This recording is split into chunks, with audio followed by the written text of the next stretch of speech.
మీ ఎలాంటి వ్యాపార ప్రకటనలకైనా వెంటనే మా ఛానల్ సంప్రదించండి. నమస్తే. ప్రస్తుతం మన స్టూడియోలో ప్రముఖ ఆధ్యాత్మికవేత్త, astrologer professor doctor Mullapudi Satyanarayana Murthy గారు ఉన్నారు. గురువు గారితో మాట్లాడేద్దాం. నమస్కారం గురు. నమస్కారం మణికంఠ గారు.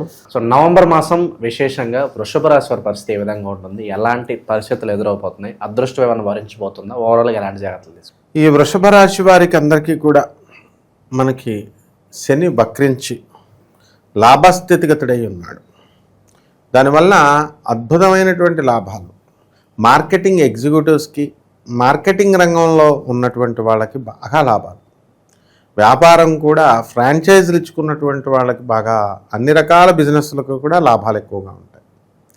ఆ తర్వాత ఈ ఇనుము సంబంధించినటువంటి బిజినెస్లు, ఐరన్ స్క్రాప్ బిజినెస్ దగ్గర నుంచి ఇండస్ట్రీస్ నడుపుతున్నటువంటి వాళ్ళంతా కూడా, ఫౌండరీసు ఇలాంటి వాళ్ళందరికీ కూడా, వెల్డింగ్ షాపులు, వీళ్ళంతా కూడా బాగా సంపాదించడానికి అవకాశాలు ఉంటాయి.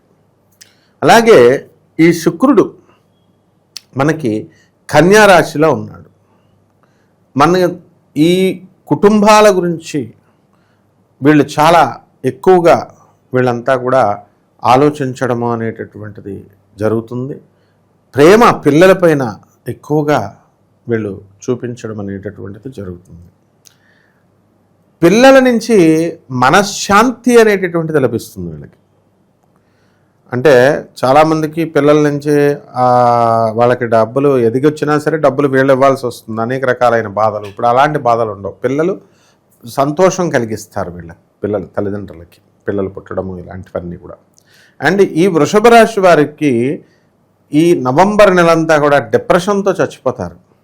అంటే ఒంటరితనము, నిరాశ, నిస్పృహ, అలా మనసంతా కూడా నీరసంగా ఉండడము ఇలా జరుగుతాయి. ప్రాబబ్లీ లవర్ హ్యాండ్ ఇవ్వడం వల్ల అవ్వచ్చు పునాది. అలా లవర్స్ లేనటువంటి వాళ్ళు కూడా డిప్రెషన్గా ఉంటారు. కాబట్టి ఈ రాశి వారికి అందరికీ కూడా ఒంటరిగా ఉండకూడదు. ఎందువల్లంటే అలాగే డిప్రెషన్ని అవతల వాళ్ళ కొంతమంది వర్గం ఉంటారు, బ్యాచ్. ఆ బ్యాచ్ ఏం చేస్తుందంటే వాళ్ళ కష్టాలు వీళ్ళకి చెబుతూ ఉంటారు. కాబట్టి వాళ్ళ యొక్క కష్టాలు విని విని వాళ్ళ డిప్రెషన్ పోగొట్టుకుంటారు, వీళ్ళకి డిప్రెషన్ అంటించేస్తారు. ఎవరైతే ఈ వృషభ రాశిలో ఉన్నటువంటి జ్యోతిష్కులు ఎవరైతే ఉన్నారో అటువంటి వాళ్ళు కూడా వాళ్ళ అందరి బాధలు ప్రతిరోజు వింటారు. కాబట్టి డెఫినెట్గా వీళ్ళకి దరిద్రం పట్టుకుంటుందన్నమాట. కాబట్టి ఈ డిప్రెషన్కి వెళ్ళిపోతారు వీళ్ళు. అదే రకంగా ఈ యొక్క వృషభ రాశి వారికి మనము స్త్రీల వలన ఇంతవరకు కూడా దడదల్లాడిచ్చేది, ఇప్పుడు స్త్రీల వలన ఉపయోగం. ఇక శత్రువులు కూడా తక్కుతారు. అండ్ ఆరోగ్యం దగ్గరకు వచ్చేసరికి స్వల్పమైనటువంటి అనారోగ్యము, లంగ్స్ ఇన్ఫెక్షన్స్ ఇలాంటివి రావడానికి అవకాశాలు ఉంటాయి. అలాగే వీళ్ళకి వైద్య సదుపాయము అనేటటువంటిది, ఎంత డబ్బు అధికంగా ఖర్చు పెట్టాల్సినటువంటి కార్పొరేట్ హాస్పిటల్స్కి వెళ్ళలేక చాలామంది ఇబ్బందులు పడుతూ ఉంటారు. అటువంటి వాళ్ళకి ఖచ్చితంగా వీళ్ళకి ఆల్టర్నేటివ్గా ఉచితంగా కొంతమంది సహాయం వలన, కొంతమంది సలహాల వలన వీళ్ళకి ఉచితంగా వైద్య సదుపాయాలు తక్కువ రేట్లో అవ్వడానికి కూడా అవకాశాలు ఎక్కువగా ఉంటాయి. ఉద్యోగం చేసేటటువంటి చోట రాహువు మనకి కుంభరాశిలో ఉన్నాడు.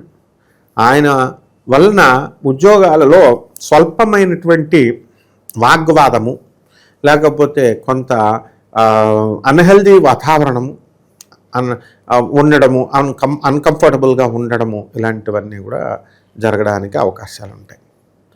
అదేవిధంగా ఈ యొక్క కుజ బుధులిద్దరూ కూడా మనకి వృశ్చిక రాశిలో ఉన్నటువంటి కారణంగా వృషభ రాశి వాళ్ళకి కొంతమందికి జీవిత భాగస్వాములతో లేదా వ్యాపార భాగస్వాములతో వీళ్ళు గొడవలు పడడానికి అవకాశాలు ఉంటాయి. కాబట్టి ఈ వృషభ రాశి వారికి ఈ నెలలో నూతన వస్త్రాలంకరణ, తర్వాత నూతనమైనటువంటి బంగారపు వస్తువులు ధారణ, ఇలాంటివన్నీ కూడా జరగడానికి అవకాశాలు ఉంటాయి. ఇక రైతుల దగ్గరికి వచ్చేసరికి బ్రహ్మాండమైనటువంటి సంపాదన, పంట చేయడం అనేటటువంటిది జరుగుతుంది. ఇక మా చేపల రొయ్యల చెరువులు, కోల్డ్ స్టోరేజీలు, ఇలాంటి వ్యాపారాలు చేసేటటువంటి వాళ్ళు ఉచ్చ స్థితిలోకి వెళ్తారు. ఇక పాలరాతులు, ఈ మొజాయిక్ టైల్స్ ఇలాంటి బిజినెస్లు చేస్తున్నటువంటి వాళ్ళు కూడా బాగా సంపాదిస్తారు. ఇంటీరియర్ డెకరేషన్స్, ఈ బిల్డర్స్, ఈ యొక్క రియల్టర్స్ ఎవరైతే ఉన్నారో అటువంటి వాళ్ళు కూడా బాగా సంపాదించడానికి అవకాశాలు ఉన్నాయి. ఇక సంతానం లేదని బాధపడుతున్నటువంటి వాళ్ళు ఎవరైతే ఉన్నారో అటువంటి వాళ్ళకి ఆడ సంతానం కలగడానికి ఎక్కువగా అవకాశాలు ఉన్నాయి. ఈ రకంగా వృషభ రాశి వారికి అందరికీ కూడా పట్టిందల్లా బంగారంగా ఉంటుంది. అయితే ఈ యొక్క వృషభ రాశి వారికి మనము విద్యార్థులైతే చదువులో వెనకబడిపోవడానికి అవకాశాలు ఉన్నాయి. అందువల్ల ప్రభుత్వ ఉద్యోగాలు కానీ, క్యాంపస్ ఇంటర్వ్యూలు కానీ, సెలక్షన్లో కొంచెం ఎక్కువ టైం తీసుకోవాల్సి వస్తుంది, ఎక్కువ కష్టపడాల్సినటువంటి పరిస్థితి ఉంటుందన్నమాట. ఇంకా వైవాహిక జీవితం పరిస్థితి అండి గురువుగారు? వైవాహిక జీవితం ఎప్పుడు కూడా ఎవ్వరికైనా సరే బాగుండదు, ఏదో కాంప్రమైజింగ్ అనమాట. ఈ వృషభ రాశి వాళ్ళు అంటే శుక్రుడు ఆధిపత్యం కదా, అందువలన వీళ్ళిద్దరూ భార్యాభర్తలిద్దరూ కూడా లోపలేం ఉండదు, ఫైటింగే. పైకి మాత్రం ఏమండి కాఫీ తాగుతారా, టీ తాగుతారా, ఏం చేస్తున్నారు, 4 సార్లు బుజ్జి కన్నా అంటూ ఫోన్లు చేసుకుంటారు. ఇవన్నీ కృత్రిమం. అందువల్ల వీళ్ళందరూ కూడా వృషభ రాశి వాళ్ళు ముఖ్యంగా రామ్ చరణ్ యాక్ట్ చేసినటువంటి ఆరెంజ్ సినిమా చూసి తీరాలి కంపల్సరీ. సో ఎప్పుడైతే మనకి కుజ బుధులు ఆక్రమించేశారో సప్తమ స్థానాన్ని, భార్యాభర్తల మధ్య అనుకూలత అనేటటువంటిది ఏర్పడుతుంది, అనుకూలత తగ్గిపోతుంది. సో చిన్న చిన్న ఇష్యూలకు కూడా ఫైటింగ్లు చేసుకుంటూ ఉంటారు. కాబట్టి కాస్త ఎవరైతే ఈ మగవాళ్ళు ఎవరైతే ఉన్నారో కాస్త బయట ఈ యొక్క వ్యవహారాలు ఉంటాయో అటువంటి వ్యవహారాలన్నీ కూడా తగ్గించుకుంటే మంచిది. లేకపోతే వీళ్ళు చేసేటటువంటి పిచ్చి పనులు బయటపడిపోయి భార్య దగ్గర తలదించుకోవలసినటువంటి పరిస్థితులు ఏర్పడడానికి కుజ బుధులు ఇద్దరూ కూడా వృశ్చిక రాశిలో ఉండి దోహదపడతారు. నరఘోష, నరదృష్టి దీని తాలూకు ఇంపాక్ట్ ఎంతవరకు ఉంటుంది వీళ్ళ మీద ఓవరాల్గా? ఇప్పుడు వృషభ రాశి వాళ్ళు ఎప్పుడు కూడా పుష్టిగా ఉంటారు, మంచి వస్త్రాలు, లైట్ కలర్స్ బట్టలు వేస్తారు, మంచిగా వీళ్ళకి ఈ ఆడవాళ్ళకు కూడా బ్రహ్మాండంగా మంచి పుష్టిగా ఉంటారు, జనాకర్షణ, ధనాకర్షణ బాగుంటుంది. ఆటోమేటిక్గా నరదృష్టి, నరఘోష అనేటటువంటి కాన్సెప్ట్స్ ఉండవరా నాయన అని చెప్పినా వీళ్ళు వినరు కాబట్టి ఖచ్చితంగా వీళ్ళకి తగులుతుందన్నమాట. ఎందుకని పుష్టిగా ఉండి మంచి కొత్త బట్టలు వేసుకుంటే అబ్బా కొత్త బట్టలు వేసుకున్నాడు అంటారు, నరఘోష తగులుతుంది.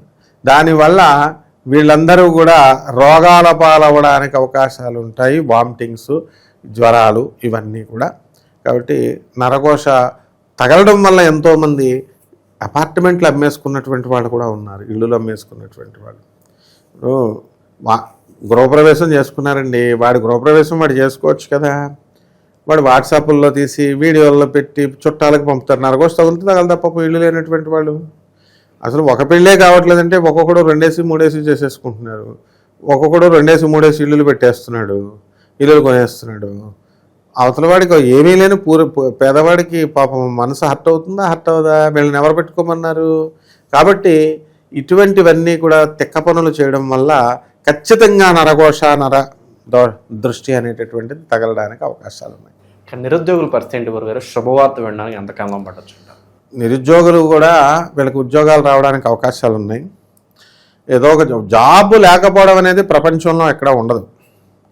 చాలామంది భారతదేశంలో ఉన్నటువంటి దౌర్భాగ్యం ఏమిటంటే నాకు ఉద్యోగం దొరకలేదండి, నాకు ఉద్యోగం లేదండి అంటాడు. అంటే వాడికి కావాల్సిన ఐఏఎస్ ఆఫీసర్ పోస్ట్ దొరకలేదని. మామూలుగా చేసుకోవడానికి ఎన్ని ఉద్యోగాలు లేవు. కాబట్టి అది చేయడం ఇష్టం లేక అలాగంటారనమాట. కాబట్టి ఉద్యోగాలు అనేటటువంటి వృషభ రాశి వాళ్ళందరికీ రావడానికి అవకాశాలు ఉన్నాయి. అండ్ వీళ్ళకే చేరడానికి ఇష్టపడరు అనమాట, వాళ్ళ సేమ్ స్టేటస్, సేమ్ ఇది రావాలి అన్నట్టుగా. అంటే వృషభ రాశి ఎక్స్ట్రాడినరీగా ఉంది జాతకము. ఇక పరిహారాల విషయానికి వస్తే ఎలాంటి జాగ్రత్తలు తీసుకుంటే బాగుంటుంది? ముందు పరిహారం కనుక చేసుకోకపోతే వీళ్ళు డిప్రెషన్లో పడి దేవదాసులు అయిపోయి బాటిల్స్ అన్నా పట్టుకొని లంగ్స్ అన్నా పాడు చేసేసుకుంటారు, లేదా ఆత్మహత్య చేసుకోవడానికి అవకాశాలు ఉంటాయి చాలామంది. ఎందువల్లంటే ఆత్మహత్య సదృశమైనటువంటి ప్రాబ్లమ్స్ కేతువు క్రియేట్ చేస్తాడు. కాబట్టి కేతు జపం చేసుకోవాలా, కేతు స్తోత్రాలు చదవాలా, కేతు కిలోంపావు ఉలవల్ని అన్ని రంగులు కలిగినటువంటి వస్త్రాన్ని కానీ, ఆవుపేడ రంగు ఉన్నటువంటి వస్త్రాన్ని కానీ ఇచ్చి పేదవాళ్ళకి సోమవారం నాడు ఉదయం 7 గంటలకి దానం చేసుకోవాలి. అలాగే గరిక గడ్డితో వినాయకుడికి ఆరాధన చేస్తూ నిమ్మకాయ దీపము ఇంట్లోనే పెట్టుకోవాలి. గుళ్ళో మాత్రమే పెట్టాలా, అక్కడ పెట్టాలి, ఇలాంటివన్నీ చెప్పకూడదు. ఇంట్లో కూడా పెట్టుకోవచ్చు. అదేవిధంగా కూష్మాండ బలి లేదా కూష్మాండ హారతి లేదా కూష్మాండ దీపారాధన, అఖండ దీపారాధన వీళ్ళ చేసుకోవచ్చు. అంటే బూడిద గుమ్మడికి ఎక్కువ ఇలాగ అడ్డంగా కట్ చేసి దాంట్లో నూనె పోసి అఖండ దీపం పెట్టి దాంతో వీళ్ళు కనుక దీపారాధన ఆగ్నేయ దిశలో ఇంట్లో కిచెన్ రూమ్లో కనుక పెట్టి ఇచ్చేస్తే బాగుంటుంది. ఏ గ్యాస్ సిలిండర్ పక్కన పెట్టకూడదు, పేలిపోతుంది అనమాట. ఈ విధంగా వీళ్ళు కనుక చేసుకున్నట్లయితే ఈ దోషాలు మనకి. అలాగే రావి చెట్టు చుట్టూ ప్రదక్షిణాలు చేయాలి. ఇది చాలా ముఖ్యమైనటువంటి విషయం. రావి చెట్టు ఓం శరేశ్వరాయ నమః అంటూ ఈ విధంగా చేసుకుంటే సరిపోతుంది. ఓవరాల్గా వృషభ రాశి వాళ్ళ పరిస్థితి నవంబర్ మాసం ఏ విధంగా ఉంటుందో చాలా బాగా వివరించారు. ధన్యవాదాలు. ధన్యవాదాలు.